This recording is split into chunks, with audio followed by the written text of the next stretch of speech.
Kung saan nga may pera, doon tayo pupunta. Tara, lagari tayo, grind tayo, punta tayo ng Novaliches. Meron tayong client doon, videos yung gagawin natin. Let's go! Another day, another client. Kanina yung ginagawa nating umaga, Wigo yun. Tapos ito, dumayo tayo ng Novaliches. Ito yung gagawin natin, videos naman. So ayan, yung pagtanggal na ito munang part na to. Ito, yung kulay gray na yan.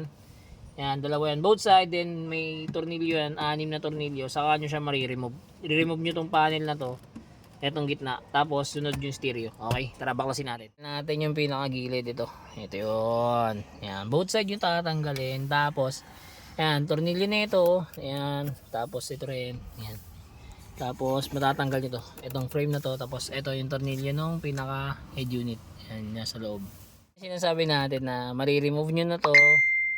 And then, yan, yung tornilyo para ma-remove nyo itong pinaka-head unit naman. So, tapos na tayo mag-install yan. 9 inches sa Android sa ganitong Vios. Yan. Ito yung ating Android head unit. And then, may kasama na rin tong reverse camera. Sige sir, pa-reverse nga po ako. Pasuyo ako. So, yan. Ito yung reverse camera natin. Yan. And then, nag-avail din sa atin si Bossing nito. Yan, front dashcam. Ito siya. So ayan yung ating pinaka front dashcam. Check nyo na lang kung malinaw. And then pwede mo na siya ma-replay dito. Ayan. So ayan, kung i-replay mo siya, ito siya. Ayan. Replay natin. Ayan. Pati sounds recording din po yan.